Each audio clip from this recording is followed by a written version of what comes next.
Je m'appelle Chloé, à 35 ans, je suis fière d'être méticuleuse et organisée. En tant qu'auditrice pour une grande entreprise, mon sens aigu du détail me sert bien, tant sur le plan professionnel que personnel. Mes amis se moquent souvent de mon enthousiasme pour l'organisation, en particulier lorsqu'il s'agit de questions financières telles que la conservation des reçus et le paiement des impôts en temps voulu. Mais pour moi, ces habitudes sont essentielles pour maintenir l'ordre dans ma vie. Permettez-moi maintenant de vous raconter comment j'ai rencontré mon mari, Théodore. C'était lors d'une réunion organisée par notre amie commune, Victoria. Ce soir-là, alors que je dégustais du vin et discutais avec des amis de l'université, Théodore est arrivé. Elle était un peu plus âgé, il respirait la confiance et arborait un sourire charismatique. Il travaillait comme manager dans une entreprise de vente de produits alimentaires. Bonjour. Je m'appelle Théodore. Ça vous dérange si je me joins à vous? Il me demande, une bière à la main et les yeux dans les miens. Bien sûr, je m'appelle Chloé. Ravi de vous rencontrer. J'ai répondu en souriant. Nous nous sommes immédiatement entendus, trouvant un terrain d'entente dans notre amour de la randonnée et du classique rock. Quelques mois après le début de notre relation, Théodore m'a invité à un barbecue chez sa sœur Audrey. C'était la première fois que je rencontrais sa famille, et bien qu'Audrey nous ait accueillis chaleureusement, ses enfants étaient très difficiles, courant partout, criant et lançant des jouets. Malgré mon malaise face à ce chaos, Théodore ne semblait pas gêné, amusé par leur énergie. Alors que notre relation s'approfondissait, Théodore a fait sa demande en mariage au cours d'une randonnée pittoresque. C'était un moment simple mais parfait au sommet d'une colline avec une vue imprenable sur la vallée. Notre mariage s'est déroulé dans la beauté. Mais non sans difficulté, en particulier les enfants d'Audrey, toujours aussi indisciplinés. Théodore trouvait leurs pitreries amusantes, tandis que je luttais contre ma frustration en silence. Après notre mariage, Théodore et moi avons décidé qu'il était temps d'acheter notre propre maison et de quitter l'appartement que nous louions. Un soir, nous nous sommes assis pour discuter de nos finances, impatients d'entamer ensemble ce nouveau chapitre passionnant. Grâce à notre goût commun pour l'organisation et l'aventure, j'étais optimiste quant à notre avenir, malgré les difficultés occasionnelles que sa famille pouvait apporter. Alors que Théodore et moi nous installions dans la réalité de l'achat d'une nouvelle maison, nous nous sommes retrouvés à naviguer dans les aspects pratiques d'une fusion plus complète de nos vies. Chloé. Il faut qu'on trouve un moyen de répartir les dépenses. Théodore a dit un soir, allongé sur le canapé de notre maison actuelle. Oui, j'y ai pensé aussi. Ai-je répondu pensivement. Je peux m'occuper de l'achat des meubles, des appareils électroménagers et de quelques œuvres d'art pour la décoration. Et toi, Théodore, toujours aussi surprenant, a fait une proposition d'un autre genre. Et si je t'achetais une nouvelle voiture? Je sais que votre ancienne voiture est un vrai casse-tête, a-t-il proposé avec un sourire attentionné. L'idée me ravit. Ma voiture était à bout de souffle et l'idée d'une remplaçante fiable était plus que bienvenue. Nous nous sommes lancés avec enthousiasme dans la recherche d'une maison. Après plusieurs semaines, nous sommes tombés amoureux d'une maison charmante, bien qu'un peu chère. Nous avons décidé que l'investissement en valait la peine. L'emménagement a été chaotique. Mais la décoration de notre nouvel espace a été une entreprise passionnante pour moi. J'ai consacré de nombreuses heures à choisir des meubles et des appareils électroménagers élégants et de grande qualité. Peu de temps après s'être installé, Théodore m'a fait la surprise de m'offrir une nouvelle berline élégante et brillante. Théodore, c'est incroyable. Merci beaucoup, me suis-je exclamé, submergé de gratitude en le serrant dans mes bras. Et la vie dans notre nouvelle maison a commencé merveilleusement bien. Nous nous épanouissions tous les deux dans notre travail et savourions le temps passé dans l'environnement douillet que nous avions créé. Cependant, tout n'était pas parfait. L'attitude décontractée de Théodore, que j'avais trouvée attachante, a commencé à m'irriter, surtout en ce qui concerne les responsabilités ménagères. Un soir, après une longue journée, je lui ai demandé de m'aider à faire la vaisselle.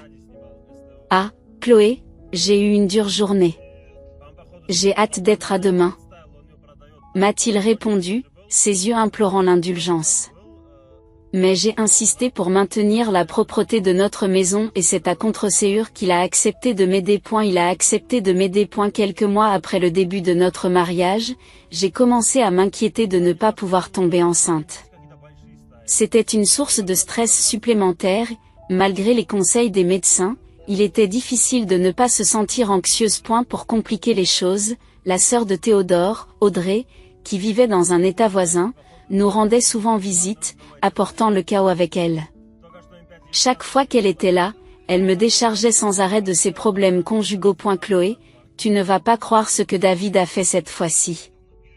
Elle commençait par exprimer sa frustration. J'ai essayé de changer de sujet, espérant faire une pause dans ce drame permanent. Mais Audrey insistait pour se défouler.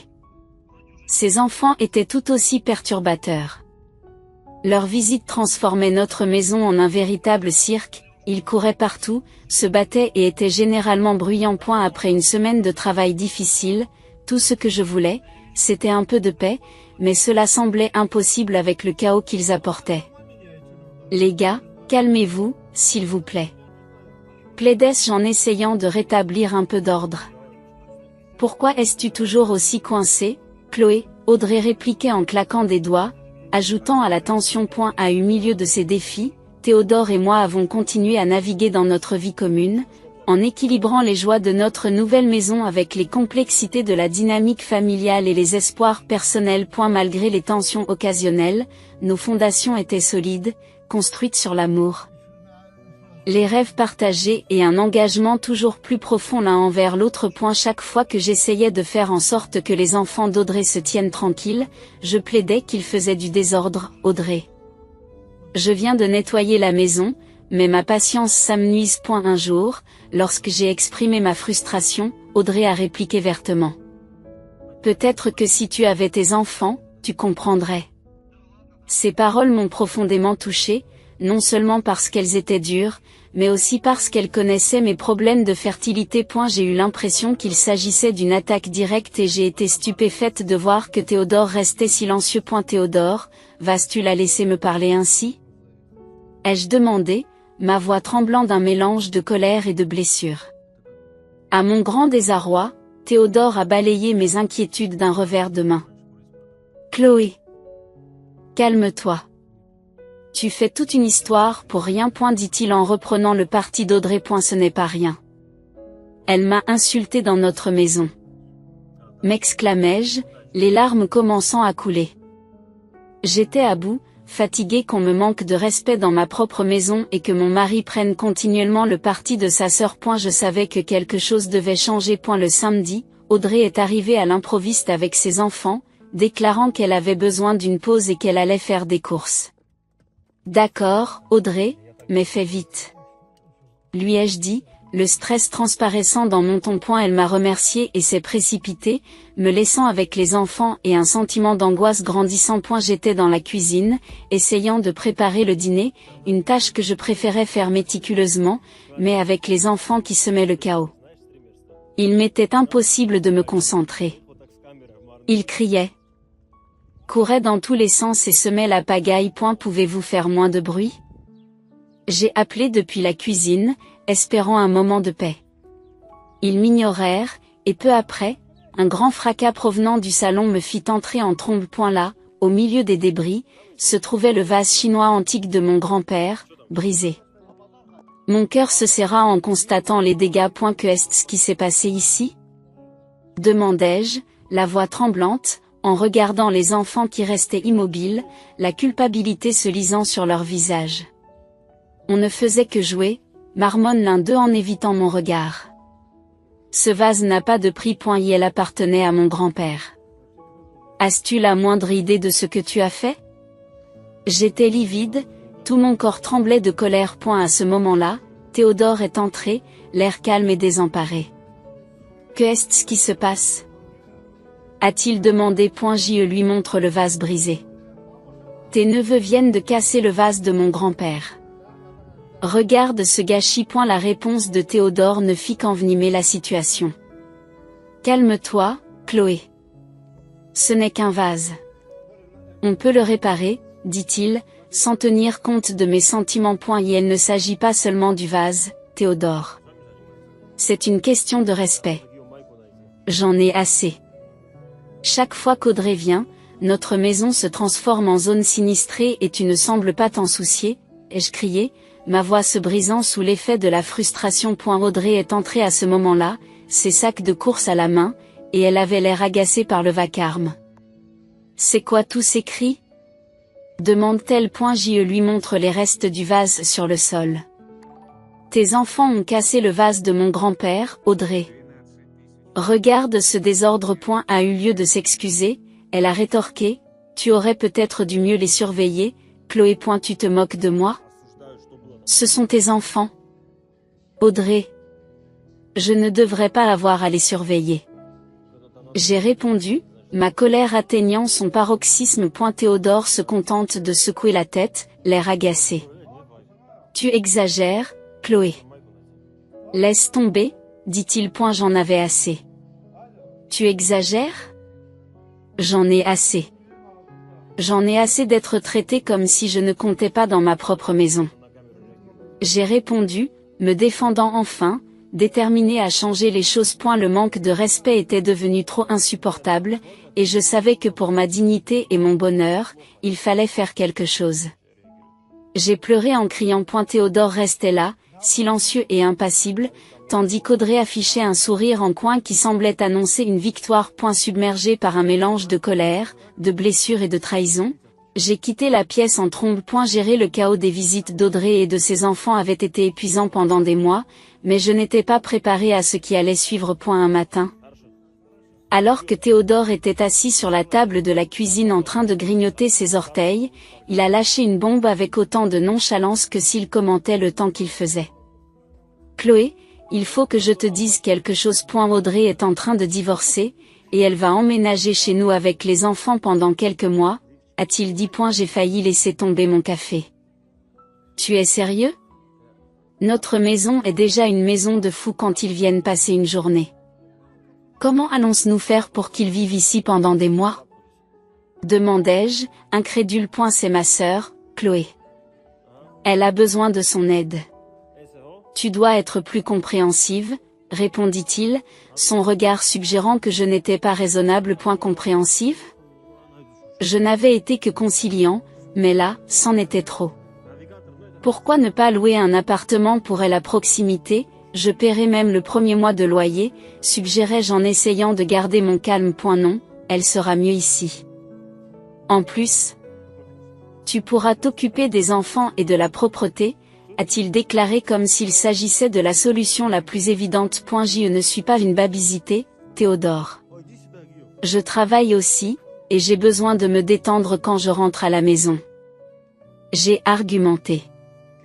Ma frustration grandit. Arrête d'être aussi égoïste, Chloé. C'est la famille, ils ont besoin de nous. Il a répliqué, son ton devenant plus tranchant. Je ne suis pas l'égoïste, Théodore. Je demande juste une solution raisonnable. Je ne vais pas laisser ma vie basculer. Rétorquai-je, sentant ma colère monter. Eh bien, ils viennent demain soir, alors tu ferais mieux de te faire à l'idée, déclara-t-il en se levant et en quittant la cuisine. J'ai été prise au dépourvu et je me suis sentie complètement trahie. Le lendemain matin, encore sous le coup de notre dispute, je me suis habillée pour aller travailler et je suis allée chercher mes clés de voiture, mais elles étaient introuvables. Lorsque j'ai appelé Théodore, sa voix était d'un calme inébranlable. J'ai pris la voiture. C'est la mienne, tu te souviens? Je la donne à Audrey, pour qu'elle puisse l'utiliser pour les enfants.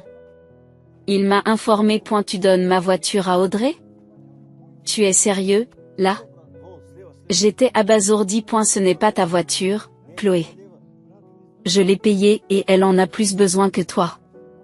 Il m'a répondu, sans détour. C'est la goutte d'eau qui a fait déborder le vase. Théodore, tu m'as tout pris, et j'en ai fini. J'ai dit, ma voix tremblant de colère. Que est-ce que tu racontes? Ne dramatise pas, Chloé. Il m'a renvoyé, ne comprenant manifestement pas la profondeur de mes sentiments. Debout dans le couloir, mon téléphone à la main, j'avais l'impression de vivre un cauchemar dont je n'arrivais pas à me réveiller. Comment les choses avaient-elles pu dégénérer à ce point? Déterminé, j'ai appelé une entreprise de déménagement. Bonjour. J'ai besoin d'une équipe pour déménager des meubles et des appareils électroménagers aujourd'hui. C'est urgent, ai-je demandé. Les déménageurs sont arrivés quelques heures plus tard et je leur ai fait faire le tour de la maison en leur indiquant les objets à déménager. Prenez tout, les lits, les canapés, les lustres, même les robinets de la salle de bain. Alors que la maison commençait à se vider, un étrange sentiment de soulagement m'envahit. En regardant chaque pièce être emportée, j'ai dirigé les déménageurs vers la maison de ma mère, prête à prendre un nouveau départ, libérée de l'agitation qui avait envahi ma vie. Et la maison étant maintenant vide, j'ai donné un pourboire aux déménageurs, les remerciant pour leur travail rapide. J'ai rassemblé mes affaires essentielles et me suis rendu chez ma mère. Quelques heures plus tard, mon téléphone s'est mis à sonner sans arrêt. C'était Théodore qui appelait, mais j'ai ignoré les appels. Ressentant un mélange d'anxiété et de puissance nouvelle. Ce soir-là, on a frappé fort à la porte de ma mère. Je l'ai ouverte et j'ai trouvé Théodore debout, l'air furieux. Que est-ce que tu as fait, Chloé? Que est-ce que tu as fait? Il a hurlé en faisant irruption dans le salon. J'ai pris mes affaires, Théodore. Tu as pris la voiture, alors j'ai pris ce que j'avais acheté, ai-je répondu en gardant mon calme. C'est insensé. Tu as dépouillé la maison. Où Audrey et les enfants sont-ils censés dormir? Il s'est écrié, le visage rougi par la colère. C'est ton problème, Théodore. C'est toi qui as créé ce désordre, maintenant tu t'en occupes, ai-je rétorqué, les bras croisés. Tu es une voleuse, Chloé. Tu as tout volé? A-t-il accusé en gesticulant sauvagement. Je n'ai rien volé. Voici les reçus, dis-je calmement, en sortant un dossier et en lui montrant les preuves d'achat de tous les meubles et appareils électroménagers. Elle a feuilleté les reçus. Sa colère se transformant en frustration. Très bien, Chloé. Si c'est comme ça que tu veux jouer, je demande le divorce, a-t-il déclaré. J'ai pris une grande inspiration et je lui ai tendu une pile de papiers. C'est déjà fait. Voici les papiers du divorce. Signez et c'est fini, ai-je déclaré. Elle a regardé les papiers, son visage est devenu pâle. Tu es vraiment sérieux, n'est-ce pas? Très sérieux, Théodore. Je mérite mieux que ça, affirmai-je, sentant un calme inhabituel m'envahir. Il sortit un stylo de sa poche, signa les papiers sans un mot de plus et me les rendit. Très bien, Chloé. C'est comme tu veux. Je l'ai regardé se retourner et sortir de chez ma mère, la porte claquant derrière lui. Je suis resté là un moment, avec un mélange de soulagement et de tristesse. C'était fini, et au fond de moi, je savais que c'était la bonne décision. Ce soir-là, je me suis assise avec ma mère et je lui ai raconté tout ce qui s'était passé. Elle m'a incroyablement soutenue et a reconnu que j'avais fait le bon choix. Chloé, tu as traversé beaucoup d'épreuves. Il est temps que tu te concentres sur toi-même et sur ton bonheur, m'a-t-elle dit en me serrant dans ses bras pour me réconforter. Merci, maman. J'ai juste besoin d'un peu de temps pour faire le point, ai-je répondu, me sentant soulagée d'un poids considérable. Les jours suivants, j'ai commencé à m'installer dans une nouvelle routine, à organiser mon nouvel espace chez ma mère et à planifier mes prochaines étapes. C'était un nouveau départ, et pour la première fois depuis longtemps, j'avais confiance en l'avenir. Je savais que le chemin à parcourir ne serait pas facile, mais j'étais prête à l'affronter. J'avais repris ma vie en main et je ne pouvais plus faire marche arrière. Après le divorce, Théodore et moi avons vendu notre maison et partagé le produit de la vente. J'ai décidé qu'il était temps de trouver mon propre espace. Un après-midi, alors que j'étais assise dans la cuisine avec ma mère, j'ai fait défiler les annonces d'appartements sur mon ordinateur portable. Maman, je crois que j'ai trouvé un endroit parfait. C'est un petit appartement au centre-ville, près du travail, lui ai-je dit en lui montrant les photos. Elle s'est penchée sur mon épaule et a souri. Ça a l'air bien, Chloé. As-tu déjà appelé l'agent immobilier? Pas encore, ai-je répondu, prête à franchir une nouvelle étape dans la construction de ma nouvelle vie. D'accord, je le fais maintenant. Me suis-je dit, l'excitation m'envahissant l'estomac. J'ai pris mon téléphone, j'ai composé le numéro et j'ai attendu avec impatience que l'agent immobilier réponde. Après quelques sonneries, une voix chaleureuse m'accueillit. Bonjour, c'est Ethan. Que puis-je faire pour vous aujourd'hui? Bonjour, Ethan. Je m'appelle Chloé. J'ai vu votre annonce pour l'appartement du centre-ville. Est-il encore disponible? Ai-je demandé, les doigts croisés sous la table. Oui, il est toujours sur le marché. Voulez-vous venir le voir? La voix d'Ethan porte un soupçon d'espoir. Ce serait parfait. Pourquoi pas demain après ce midi? J'ai essayé de garder ma voix stable. Cela me convient. Rencontrons-nous à 16h, confirma Ethan. Nous avons mis fin à l'appel. Le lendemain, j'étais en ville, prête à rencontrer Ethan et à visiter l'appartement. Il se tenait devant l'immeuble, le sourire accueillant. Bonjour, Chloé, ravi de vous rencontrer. Allons faire un tour, dit-il en me serrant la main. L'appartement était charmant, compact mais accueillant, avec une cuisine soignée, un salon généreux et un petit balcon qui offrait une jolie vue sur l'horizon de la ville. Cet endroit est idéal, Ethan. Je le prends, déclarai-je, soulagé. Après avoir signé le bail et récupéré les clés, j'ai commencé à planifier mon déménagement. Les jours suivants ont été un tourbillon d'emballage chez ma mère et de coordination avec les déménageurs pour le gros du travail. Le jour du déménagement, ma mère et quelques amis étaient là pour m'aider. Alors que nous chargions le dernier carton dans le camion, j'ai ressenti un mélange d'excitation et de nervosité à l'idée de prendre un nouveau départ. Chloé, c'est un nouveau départ merveilleux pour toi, me dit ma mère en me serrant dans ses bras pour me réconforter. Merci, maman. J'ai hâte de m'approprier cet endroit. J'ai répondu avec un sourire.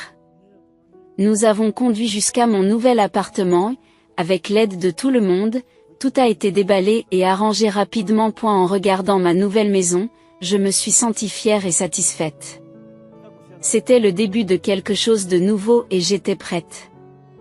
Ce soir-là, pour fêter l'événement, j'ai invité ma mère et mes amis à dîner. Nous nous sommes assis par terre au milieu des cartons.